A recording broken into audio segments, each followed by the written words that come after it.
Smokey and the Bandit wasn't just another 70s comedy. It was a wild mix of fast cars, outrageous characters, and pure chaos that somehow turned into one of the decade's biggest hits. But what happened behind the cameras was even crazier than what made it to the screen. Risky choices and unbelievable twists.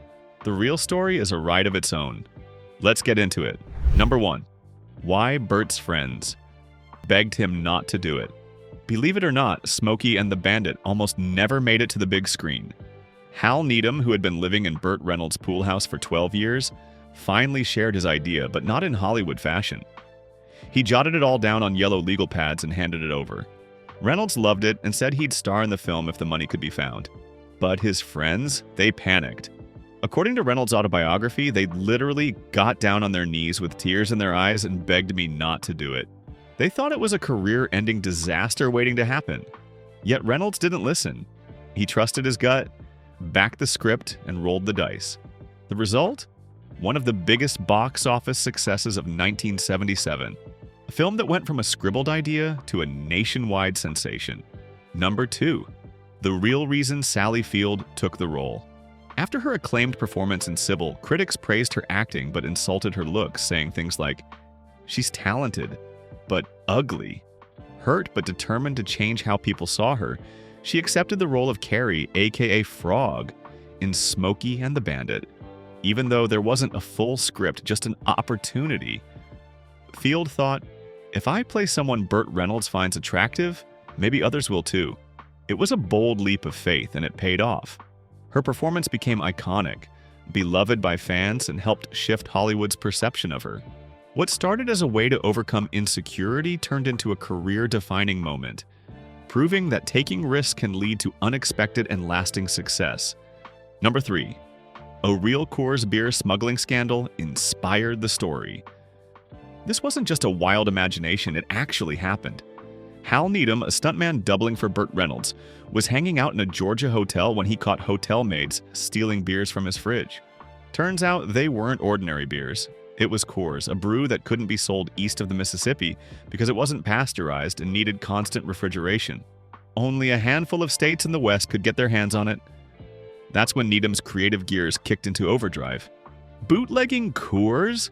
That's gold for a movie, he thought. And just like that, a real-life beer caper transformed into the hilarious high-speed adventure that became Smokey and the Bandit. Number 4. Pontiac's hurdles to film production. Did you know the car chaos in Smokey and the Bandit almost ruined filming? Hal Needham wanted 6 Pontiac Trans Ams for product placement, but Pontiac only sent 4. He also requested 4 Bonnevilles for Jackie Gleason's scenes, but got 2. As filming progressed, they crashed 3 Trans Ams, and the 4th wouldn't start after all the stunts. In the final scene, they had to push the broken car into the shot. It wasn't until the sequel, Smokey and the Bandit 2, 1980, that Needham finally got what he wanted. 10 Trans Ams and 55 Bonnevilles with no issues. The shortage forced the team to get creative, but it also added to the film's charm, making it a perfect blend of daring stunts and improvising. Without these challenges, it might not have been the adrenaline-fueled hit it became. Number 5. A $1 million budget cut almost killed the movie. What happens when a studio slashes your budget just before filming starts? That's exactly what happened to Smokey and the Bandit. Needham was ready to shoot with a $5.3 million budget when a studio hatchet man arrived in Atlanta with shocking news. The budget had been cut by $1 million. With Burt Reynolds' salary eating up a quarter of the budget, Needham was left with just $3.3 million to finish the entire film. For most directors, that would be a nightmare, but Needham didn't let it stop him. He tightened the production, found smart solutions, and stayed focused. His determination paid off as the film not only wrapped on time, but became one of the biggest hits of the year. It's a lesson in how creativity, resilience, and passion can overcome even the harshest financial setbacks. Number 6. Carrie's name was almost Kate and the script looked totally different. Have you ever wondered how different Smokey and the Bandit could have been? In the original script, Carrie wasn't even called Carrie. Her name was Kate. And Bandit's last name wasn't LaRue. Cletus was labeled Bandit too. And Big Enos and Little Enos had completely different names, Kyle and Dickie. The Trans Am wasn't even in the story yet, and the reward wasn't $80,000 but a new truck. Adding to the film's charm, Jackie Gleason suggested creating the character Junior Justice because he didn't want to be alone in the scenes. That small suggestion gave the film more heart and humor. These changes show how much the final version of the film evolved and how improvisation and creative input helped turn it into the memorable, larger-than-life classic fans know today. Number 7. The original casting for Sheriff Buford T. Justice. Did you know the role of Sheriff Buford T. Justice almost went to someone else? The studio wanted Richard Boone to play the sheriff, but Burt Reynolds had a different vision. He felt the role needed someone a little crazier, a little more dangerous, and a lot funnier. That's when he recommended Jackie Gleason. Reynolds' instincts were spot on. Gleason's unique style, blending outrageous humor with unpredictable energy, brought Buford to life in ways no one expected. The character's explosive temper, signature catchphrases, and slapstick antics wouldn't have been possible with a more traditional actor.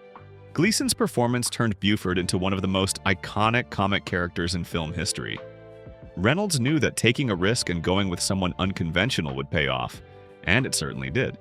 Number 8. The real Sheriff Buford T. Justice. Where do film characters get their quirks? For Sheriff Buford T. Justice, it turns out real-life inspiration played a huge role. Reynolds based the character on a police chief his father knew in Riviera Beach, Florida. This officer had a tendency to twist language, famously saying "some bitch" instead of "son of a bitch." Reynolds shared this with Jackie Gleason, who loved the idea and ran with it. The result? Buford's hilarious speech patterns became one of his signature traits. Audiences loved how his rough, over-the-top personality made him both intimidating and ridiculous at the same time. By grounding the character in a real person's quirks, Reynolds and Gleason created something authentic yet outrageous. Proof that blending reality with exaggeration can make characters unforgettable. Number 9. The actor who ditched the script. The true mark of the comedians that we have grown to love, like the Marx Brothers, Lucille Ball, Bernie Mac, and all the rest of the greats, is that it's not just an act for them. It's in their blood. And the great Jackie Gleason was no exception. Gleason's portrayal of Buford T. Justice became legendary, and much of it was unscripted. Reynolds even admitted he never said a single word in the script. One of the funniest improvised moments? The infamous toilet paper scene, where toilet paper trails out of Buford's pant leg after leaving a Bold Hickory cafe. It was entirely Gleason's idea. His instincts, timing, and outrageous humor added layers to the film that a scripted performance couldn't match. Gleason's improvisation brought a fresh, spontaneous energy to every scene, turning Buford into a chaotic yet lovable force of nature. It's a perfect example of how trusting an actor's creativity can lead to some of cinema's most memorable moments. Number 10. Hamburger was code for bourbon on set. It's an unspoken rule that what happens on set stays on set. Every actor or actress has their own fix and routine. Jackie Gleason often called for Mal for a hamburger, but his request wasn't for some beef with bread. Gleason loved his bourbon. Instead of openly asking for alcohol, he'd casually tell his assistant, "Mal, bring me a hamburger." It became an inside joke and a secret way to keep his indulgence under wraps. This quirky habit added to Gleason's larger-than-life persona, both on and off the screen. His humor extended beyond his performance. It influenced how the cast interacted and how scenes were shot.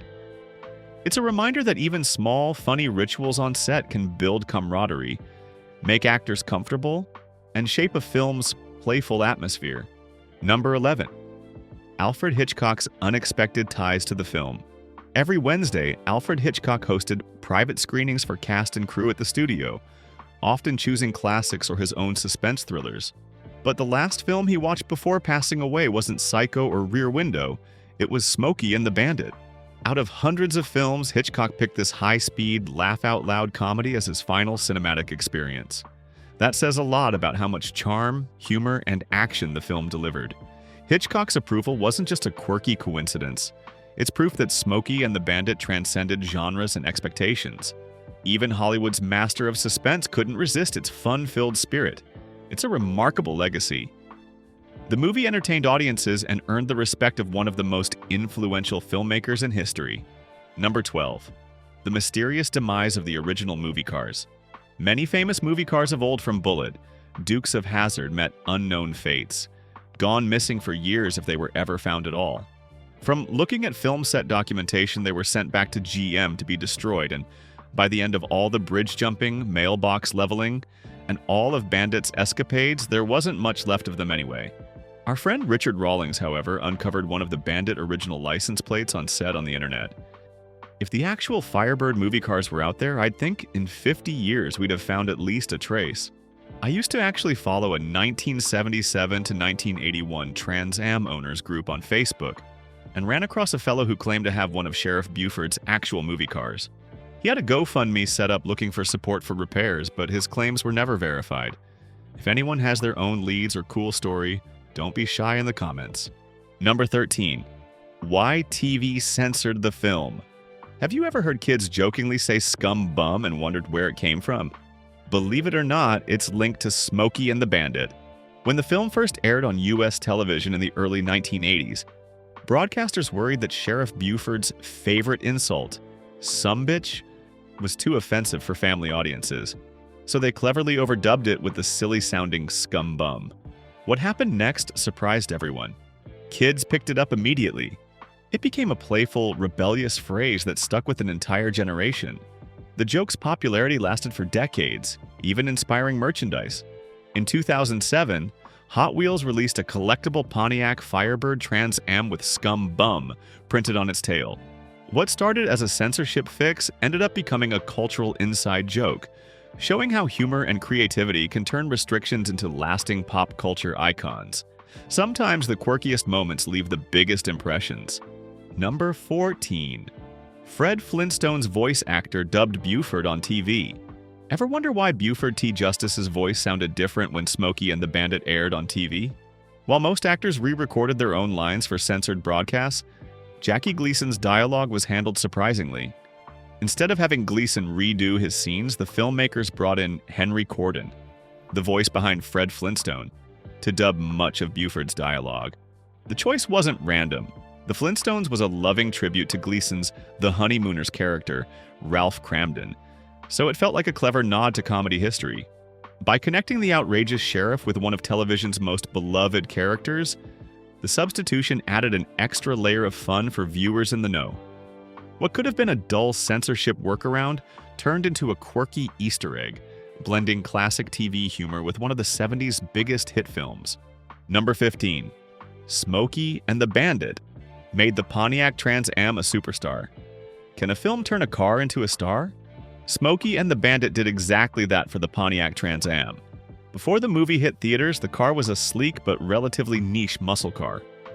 After its release in 1977, everything changed. That year, 68,745 Trans Ams were sold.